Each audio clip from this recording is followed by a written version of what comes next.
आपका धन्यवाद महामहिम अपने समय के लिए। डॉक्टर अमित वांचू जी से निवेदन कि honourable VC friends, editor rising Kashmir आया साहब, आपका भी बहुत बहुत स्वागत है। On behalf of Omen, basically ये एक एफर्ट है, 4th एडिशन हमारा द इंटरनेशनल फिल्म फेस्टिवल का, और इसमें हमारा बेसिक टारगेट रहा है कि जितने भी हमारे यंगस्टर्स हैं, जो यंग फिल्म मेकर्स, चाहे हमारे कश्मीर यूनिवर्सिटी में है, स्क्वास्ट में है, डिफरेंट स्कूल्स और कॉलेजेस में है, और मैं उन सब स्टूडेंट्स का बहुत बहुत धन्यवाद करता हूं। आप सब यहाँ हैं, खैर मकदम करता हूं हमारे स्टूडेंट जो स्क्वास्ट से भी आए हुए हैं। उसके अलावा हमारी अभी ऑर्गेनाइजेशन से जो भी सारे एम्प्लॉइज यहाँ हैं, उनका भी बहुत बहुत संजय कोहली का भी बहुत बहुत स्वागत जो उन्होंने एफर्ट इसमें किया हुआ है।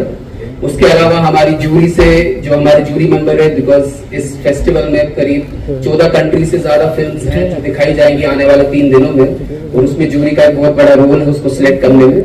और सबसे ज्यादा हमारे जो आर्टिस्ट फेटर्निटी है जम्मू कश्मीर की, उन सब का भी बहुत बहुत स्वागत यहाँ आने का, उनकी बिना ये सब पॉसिबल नहीं था। सतीश मोहन जी, आपका भी बहुत बहुत स्वागत। सबका मैं नाम शायद ना ले पाऊँ, और बहुत बहुत शुक्रगुजार हूँ, बिकॉज जितने भी ऐसे इनिशिएटिव्स हुए हैं इस साल में या पिछले 5-6 सालों में, चाहे वो बुक फेस्टिवल्स हुए, यहाँ लिटरेरी फेस्टिवल्स हुए, फिल्म फेस्टिवल्स हुए, इनके आशीर्वाद से काफी ज्यादा प्रोग्रेस देखने को मिली है, और यही एक फैसिलिटेशन है जो हम चाहते हैं हमारे यंगस्टर्स के लिए। ब्रोशर किसी भी महत्वपूर्ण घटना का प्रलेखीकरण होता है, तो आइए अब समय है टिप्स के 4थे संस्करण के ब्रोशर के अनावरण और विधिवत क्लैप देकर इस फिल्म फेस्टिवल के उद्घाटन का। हम भाव एवं आदर्श संहिता ग्रहण करते हैं हमारे आज के मुख्य अतिथि माननीय उपराज्यपाल महामहिम श्री मनोज सिन्हा जी से कि वो इस कार्य को अपने कर कमलों द्वारा संपन्न करें।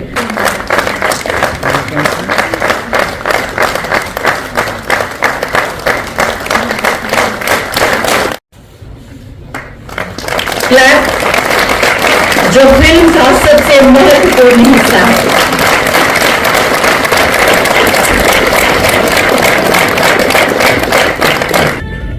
जो ईश्वर की बांसुरी से सीधे धरती पे उतरती है, वो आत्मा थी 1918 लाहौर में जन्मा एक बालक, जिसके लिए संसार ध्वनि नहीं संगीत था। पिता सेना में, बेटा स्वर सेना का सिपाही। वर्दी में कदम पड़े और आत्मा तानपुरे की तानों में गूंजी। रेडियो बंदों की हवा में जब उनकी उंगलियां हारमोनियम पे चली तो हवा में ठहर सी गई। हर प्रसारण में कोई अदृश्य ऋषि राग छेड़ रहा हो, ऐसा एहसास था। फिल्मों की दुनिया में कदम रखा और हर धुन में डाल दी वो की सुगंध।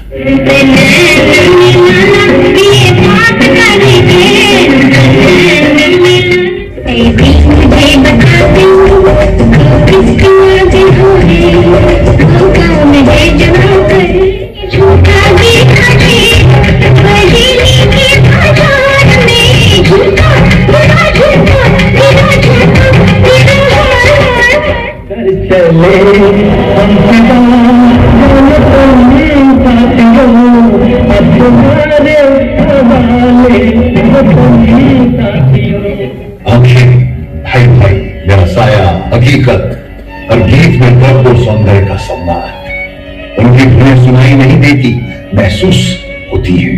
लज्जा करे, नैना बरसे, हर घड़ी तेरा रूप सजाऊं।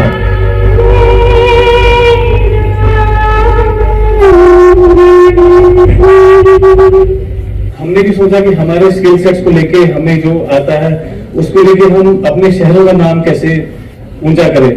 तो हमारा जो अस्तित्व है वो श्रीनगर और जम्मू दोनों जगह बटा हुआ है। तो हमने दोनों जगह इंटरनेशनल फिल्म फेस्टिवल की पहल की। ये बहुत बड़ा सपना था, बट हमने छोटी शुरुआत की, और एलजी सर का बहुत बड़ा योगदान रहा है ऐसे इवेंट्स में। जब एलजी सर आए तो जो उसकी लेजिटिमेसी और जो उसकी ग्रैंडर जो उसका बढ़ता है, वो उसकी वजह से वो every addition it gets established further. So इनकी वजह से ये जो टिप्स है आज जिस मुकाम पे है वो इसी वजह से है, क्योंकि इनका निरंतर हमारे ऊपर जो आशीर्वाद रहा और प्रोत्साहन रहा, उसकी वजह से हम यहाँ पे हैं। और इसका 400-500 आ सकती थी, पिछली बार 350 फिल्में आई थी, बट हमको एंट्री तक 750 फिल्में 50 कंट्रीज से आ चुकी है हमारे पास। जो स्टैंडर्ड है उसको मेंटेन करें। तो इस बात को लेके मैं personally I make sure that जो भी एनक्वायरी आती है, कोई भी जो कम्युनिकेशन होता है, I personally attend to that, ताकि जो उनकी नजर में जो JNK की इमेज है, वो जो श्रीनगर को लेके कि वो एक हब है आर्ट और कल्चर और सिनेमा का भी, उसका जो दायरा है और जो उसका जो स्टेचर है वो दिन ब दिन बढ़ता जाए।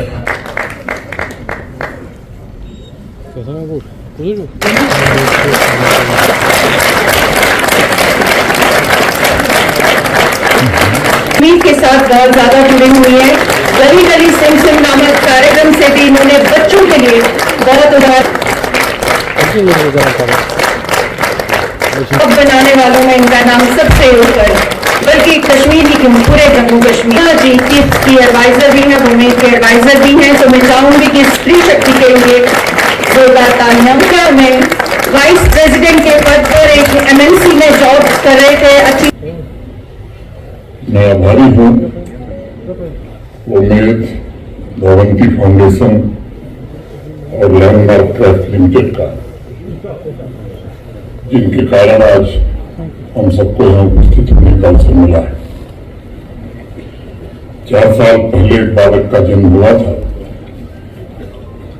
उस समय वो चलना नहीं जानता था, लेकिन 4 साल की उम्र में दौड़ने लगा और 500 से ज्यादा फिल्में 750 से ज्यादा फिल्में 50 देशों से इस चौथे एडिशन में आई। इसके लिए मैं दोनों भाइयों को हृदय से बधाई देता हूँ।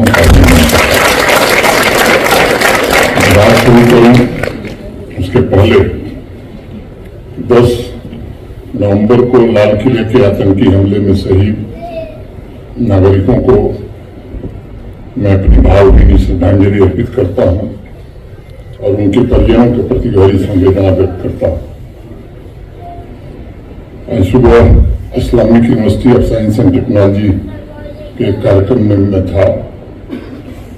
वहां भी मैंने एक बात कही कि आतंकवादी निर्दोष नागरिकों की निर्मम हत्या के साथ साथ नौजवानों के सपनों और जम्मू कश्मीर की आकांक्षाओं का भी कत्ल करते हैं।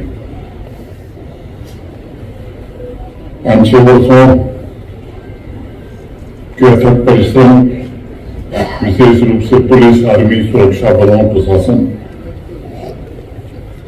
के संयुक्त परिश्रम और तमाम कुर्बानियों के बाद जम्मू कश्मीर में एक शांतिपूर्ण वातावरण और नौजवानों के सपनों को साकार करने की व्यवस्था निर्मित हो पाई थी।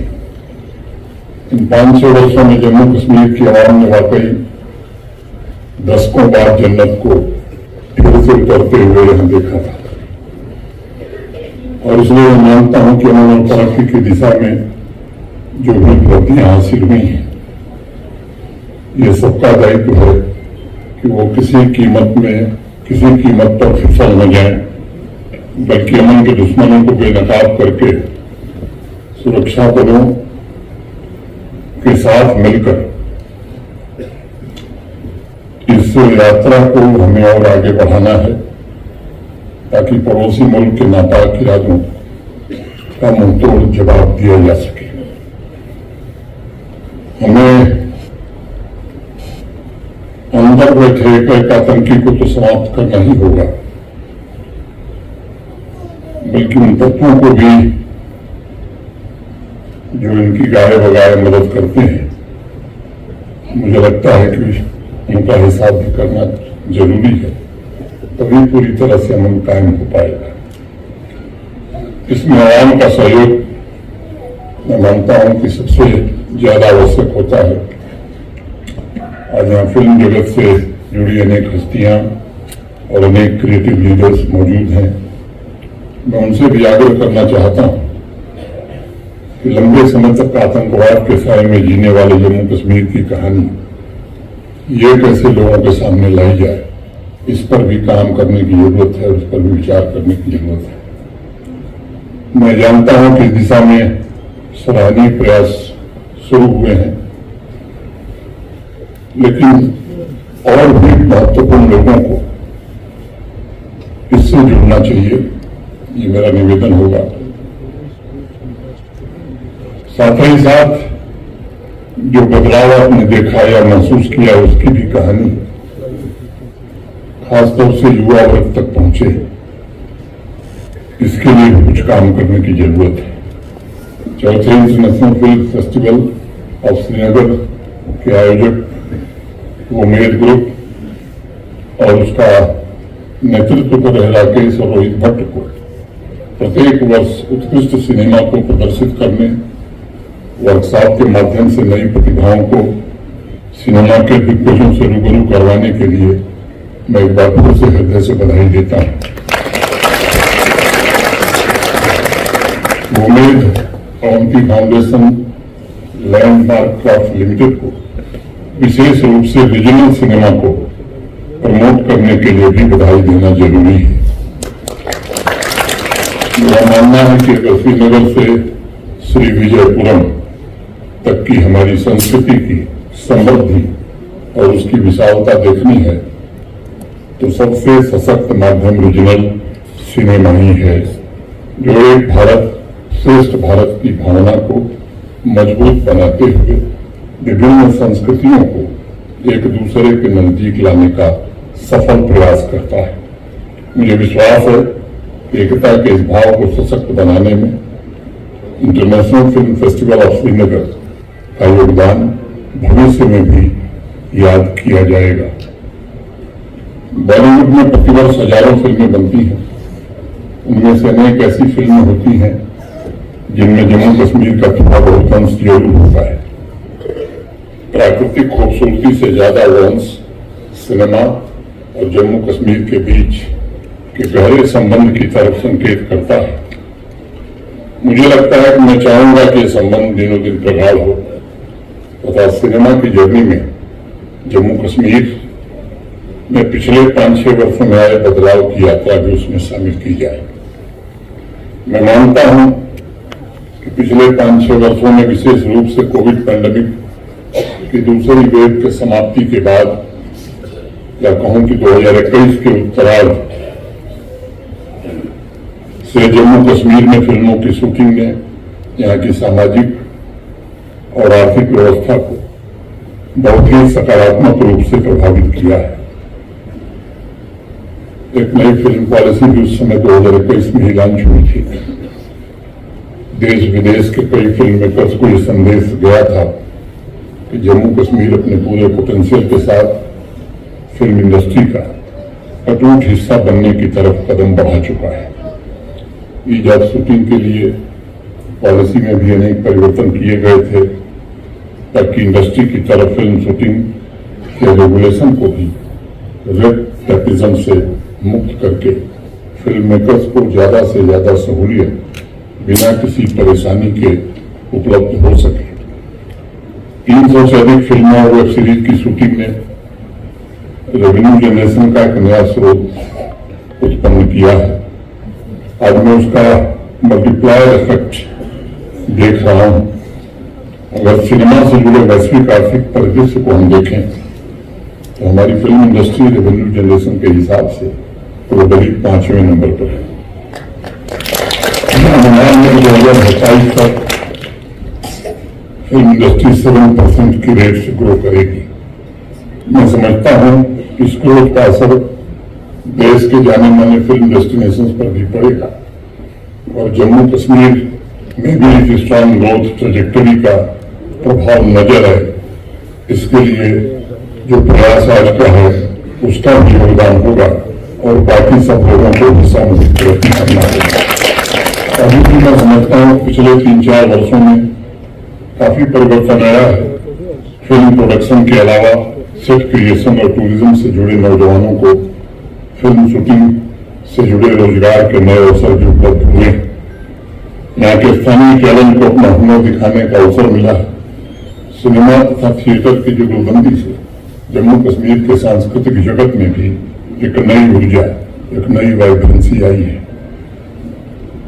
मेरा सिनेमा से न कोई लगाव है, मैं कोई सिनेमा का एक्सपर्ट हूं, लेकिन मैं मानता हूं कि फीचर फिल्म, वेब सीरीज और डॉक्यूमेंट्री मनोरंजन के अलावा समाज तक संदेश पहुंचाने के सबसे सशक्त माध्यम हैं और सोशल नॉर्म्स को प्रभावित करने में इस माध्यम की तुलना किसी दूसरे माध्यम से नहीं की जा सकती है। टेक्नोलॉजी में आए बदलाव और नए टूल्स इस माध्यम को और मजबूती प्रदान करेंगे। मैं आप सबसे आग्रह करना चाहूंगा कि जम्मू कश्मीर की सही तस्वीर को, यथार्थ को, उसके ट्रांसफॉर्मेशन की सच्चाई को सामने लाने में कृपा करके अपना योगदान दीजिए। आज फिल्मों और वेब सीरीज को ज्यादातर लोग मोबाइल फोन पर ही देखने लगे। उसमें मेरा एक दूसरा आग्रह भी है कि जम्मू कश्मीर से संबंधित माइक्रो वेब सीरीज बनाने के लिए भी प्रोड्यूसर्स आगे आए और माइक्रो स्टोरी टेलिंग के ट्रांसफॉर्मेशन के द्वारा जम्मू कश्मीर के ट्रांसफॉर्मेशन को केवल देश नहीं बल्कि विदेश के दर्शकों के सामने भी रखने की कोशिश करें। इससे आप जम्मू कश्मीर की शांति, स्थिरता और उसकी प्रगति में योगदान दे सकेंगे। आज इस अवसर पर सभी फिल्म मेकर से मैं और आग्रह करना चाहता हूं। क्रिएटिव लीडर्स होने के साथ साथ आप शांति और विकास के अहम स्टेक होल्डर भी हैं और इसलिए मेरी अपेक्षा है कि मनोरंजन और सामाजिक दायित्वों के बीच संतुलन बनाना ये बड़ा जरूरी होता है। कभी कभी भावना के प्रवाह में कुछ ऐसा हो जाता है जिससे बड़ा नुकसान हो जाता है। हमें बराबर ये ध्यान रखना होगा कि सिनेमा सामाजिक सांस्कृतिक चेतना को नई ऊंचाई प्रदान करने का काम करे तथा कला, परंपरा और संस्कृति के मूल्यों की महान विरासत को अगली पीढ़ी तक पहुंचाने में योगदान दे सके। मेरा मानना है कि सांस्कृतिक एवं सामाजिक नैरेटिव को आकार देने, उसे मजबूत बनाने के लिए सबसे पावरफुल टूल्स में से एक टूल सिनेमा भी है। अन्य माध्यमों से अलग हटकर सिनेमा विजुअल, साउंड और स्टोरीज के द्वारा बड़ी आसानी से लोगों से इमोशनल कनेक्ट स्थापित कर पाता है और एक कैटलिस्ट की तरह काम करता है। और इसलिए मैं चाहूंगा कि इसका बेजोड़ प्रभाव जम्मू कश्मीर के विकास में योगदान दे और प्रशासन के साथ मिलकर के भी अब जम्मू कश्मीर के बदलाव में सहभागी बने, ये मेरा आप सबसे निवेदन होगा। सिनेमा जगत को नई पीढ़ी की आकांक्षा और विकसित भारत के संकल्प के साथ जुड़ करके भी काम करने की जरूरत है। कई बार लोग कहते हैं साथ क्रिएटिव लोग सिनेमा और थिएटर से जुड़े लोगों की दुनिया ही थोड़ी अलग होती है। मैं इससे सहमत नहीं हूं, मेरा विचार थोड़ा अलग है। मैं क्रिएटिव लीडर्स की गणना सोशियो इकोनॉमिक ग्रोथ के की ड्राइवर के रूप में करता हूं और मैं चाहूंगा कि राष्ट्र के गौरवशाली इतिहास के प्रति सचेत और सचेत होकर आप भारत को विकसित देश के रूप में उसकी नियति तक ले जाने में सहयोगी बनिए, सहभागी बनिए। मैं एक बार पुनः आप सब